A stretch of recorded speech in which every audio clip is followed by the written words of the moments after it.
Assalamualaikum warahmatullahi wabarakatuh. Selamat pagi, siang, dan malam. Jadi pada kesempatan kali ini saya akan sedikit sharing tentang permasalahan di industri. Sekalian untuk mengumpulkan tugas UAS mata kuliah manajemen industri dengan dosen Ibu Ari Susanti.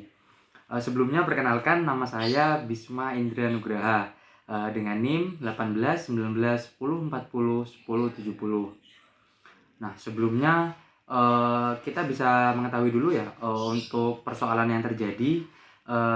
Itu bisa teman-teman lihat di deskripsi di bawah ya. Jadi pada intinya permasalahan yang terjadi itu ada sebuah perusahaan yang bergerak di bidang consumer goods itu akan membuat sertifikasi di 3 bidang. Jadi yang pertama ada di bidang mutu, dan yang kedua di bidang lingkungan, yang ketiga ada di bidang keselamatan kerja. Nah, tapi terdapat beberapa permasalahan yang dihadapi. Nah, jadi dari beberapa permasalahan yang dihadapi tersebut, dengan temuan-temuan tersebut, harapannya kita bisa menyelesaikan masalah tersebut. Lanjut saja ya. Jadi kita pertama buat teman-teman yang lihat ini bisa melihat persoalannya di bawah di deskripsi ya. Nah, jadi dengan soal yang pertama, dengan persoalan yang ada, menurut saudara itu apa yang harus dilakukan pertama kali oleh pihak manajemen Puncak untuk memperbaiki temuan-temuan yang ada pada studi pendahuluan sebelum melakukan implementasi sistem manajemen terpadu pada pabrik atau perusahaan tersebut. Jadi menurut saya yang pertama kali harus dilakukan oleh pihak manajemen Puncak untuk memperbaiki temuan-temuan ini adalah mencari tahu penyebab dari temuan-temuan tersebut. Karena menurut saya setiap dari kejadian ataupun akibat itu pasti ada sebabnya.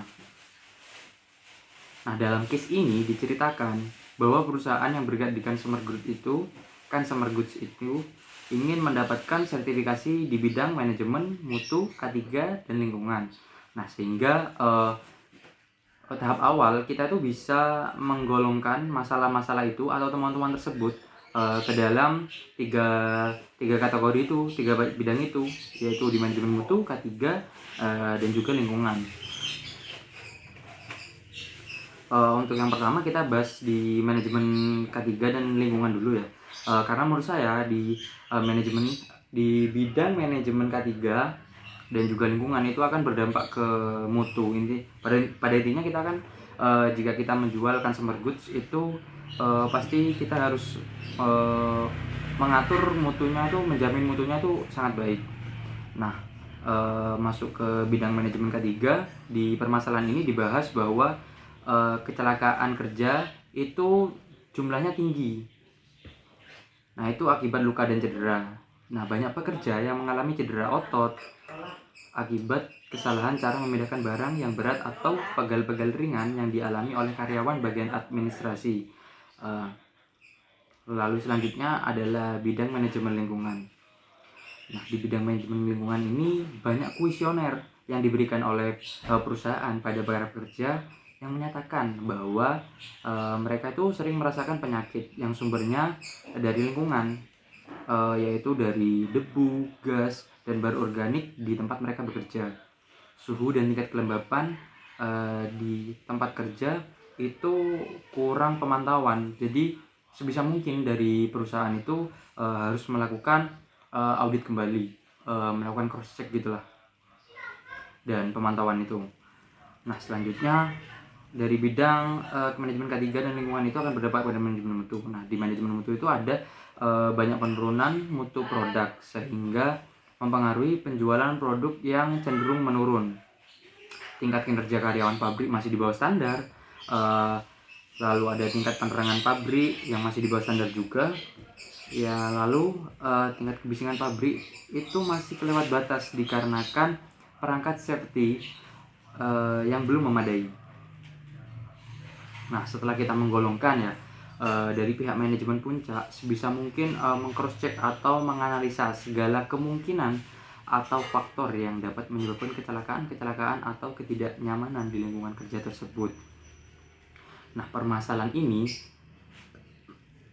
akan bisa ditemukan juga dengan cara mengecek seluruh alat industri, mencari tahu kesalahan yang terjadi itu di bagian mana. Bisa juga dari wawancara atau memberi kuesioner pada para pekerja secara menyeluruh sehingga dapat benar-benar mengetahui penyebab dari segala temuan ini. Setelah mengetahui penyebabnya, manajemen puncak harus membenahi sistem kerjanya. Yang selanjutnya akan dibahas di nomor 2.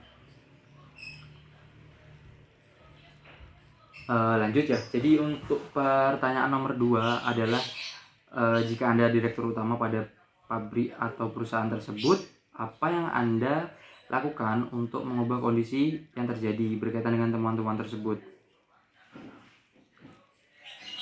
Yang saya lakukan pertama kali jelas mencari tahu dan menganalisa faktor yang menjadi penyebab dari temuan-temuan tersebut, dari masalah-masalah tersebut, yang itu sudah dijelaskan di nomor 1 ya. Nah, di bidang manajemen lingkungan dan ketiga, masalah yang ditimbulkan itu dapat menyebabkan ketidakhadiran para pekerja yang dapat berakibat pada penurunan kinerja karyawan. Penurunan kinerja karyawan bisa saja menjadi salah satu faktor penyebab penurunan mutu produk. Dari sekian masalah yang berkaitan tersebut, menurut saya harus dirubah secara menyeluruh agar dapat memperbaiki kondisi ini demi mendapat 3 sertifikasi yang diinginkan. Langkah yang bisa diambil adalah mengadaptasi sistem dan budaya yang diterapkan sebelumnya dan melakukan perbaikan atau perubahan total. Nah, untuk plan pertama, jika saya melakukan perbaikan pada sistem dan budaya yang sebelumnya telah diterapkan, karena menurut saya jika mengubah total akan terlalu riskan. Para pekerja bisa saja tidak mudah menerimanya dan bisa saja malah berdampak buruk pada perusahaan. Di bidang manajemen lingkungan dan K3 harus memperbaiki desain peralatan, suhu, alat pengamanan, dan lain-lain. Nah, screening yang baik pada pegawai itu diperlukan juga, mulai dari tes kesehatan, tes keahlian para calon pegawai, dan juga wawancara dengan standar atau parameter yang tepat. Itu sangat mendukung perbaikan mutu dari produk. Nah, bisa juga penetapan budaya yang baik juga perlu dilakukan. Nah, agar kejujuran dan kedisiplinan para pekerja dapat tertanam serta rasa kekeluargaan dapat tercapai juga. Nah, pilihan lainnya adalah menstruktur ulang organisasi tersebut, mulai dari manajemen kinerja di pabrik dan kantor pusat. Contohnya menerapkan aturan dan standar baru, sebagaimana yang dimaksud dalam teori pembentukan budaya organisasi. Pemimpin organisasi adalah arsitek dalam terbentuknya budaya organisasi. Maksudnya arsitek di sini adalah pemimpin yang menetapkan aturan-aturan kebudayaan dan standar organisasi. Intinya arah organisasi seperti apa dan arahnya kemana itu tergantung pemimpinnya. Begitu. Nah, selanjutnya adalah nomor 3 ya. Jadi di sini adalah membuat dan menjelaskan program K3 dengan menerapkan konsep K3 ergonomis untuk meningkatkan kualitas K3 pabrik atau perusahaan tersebut agar jaminan atas kesejahteraan psikologis serta kesehatan dan keselamatan karyawan siap untuk sertifikasi sistem manajemen terpadu. Nah, sistem manajemen keselamatan dan kesehatan kerja yang selanjutnya disebut sistem manajemen K3 merupakan bagian sistem manajemen organisasi secara keseluruhan yang meliputi struktur organisasi, perencanaan, tanggung jawab, pelaksanaan, penerapan, pencapaian, pengkajian, dan pemeliharaan kebijakan K3 dalam rangka pengendalian risiko yang berkaitan dengan calon pekerja untuk menciptakan. Jadi yang pertama adalah mencegah dan mengurangi kecelakaan penyebab penyakit akibat kerja. Yang dua, menciptakan kerja yang aman terhadap kebakaran, peledakan, kerusakan, dan lain-lain. Yang ketiga, menciptakan efisiensi dan produktivitas kerja. Yang selanjutnya, cedera karena interaksi dengan mesin produksi. Nah, itu cara menanggulanginya adalah dengan memberikan training serta cara pengoperasian mesin produksi secara aman. cedera otot memberikan tutorial tentang cara mengangkat barang yang berat. Lalu penyakit karena menghirup gas dan debu produksi memberikan safety gear yang memadai, misalnya masker ataupun yang lainnya. Lalu kebersihan lingkungan kerja, dan yang terakhir ada terwujudnya tempat kerja yang nyaman dan aman. Setelah program K3 berhasil dilakukan, maka terwujudlah perusahaan yang nyaman dan aman dan siap untuk mendapatkan sertifikasi terkait manajemen terpadu. Yang keempat adalah membuat dan menjelaskan program marketing sederhana untuk pengiklanan produk pabrik perusahaan tersebut untuk meningkatkan penjualannya. Jadi yang pertama dilakukan adalah kita harus segmenting. Jadi kita harus mengetahui pasar. Nah, produk-produk ini disiapkan untuk orang yang seperti apa, pasar yang seperti apa, itu harus kita perhatikan dulu. Nah, di kasus ini, misal kita membuat sabun deterjen yang murah. Jadi kita itu bisa mensegmentasikan ini pada orang-orang yang mungkin di kalangan menengah ke bawah. Nah, itu juga ada kaitannya dengan targeting. Jadi yang kedua ini targeting ya. Nah, targeting itu bagaimana caranya agar segmen tersebut yang kita udah patok itu di kelas, mungkin di kelas menengah ke bawah. Kelas menengah ke bawah itu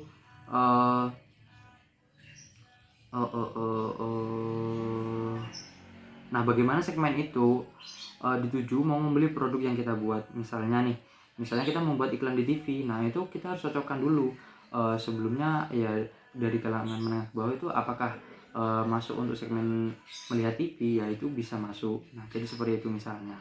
Lalu yang ketiga adalah positioning. Nah, di positioning ini memberikan persepsi target market dan segmen yang dituju mengenai produk value yang diberikan sehingga membedakannya dengan kompetitor lain. Nah, mungkin itu yang bisa saya jelaskan. Kurang lebihnya terima kasih. Mohon maaf apabila banyak kekurangan. Wassalamualaikum warahmatullahi wabarakatuh.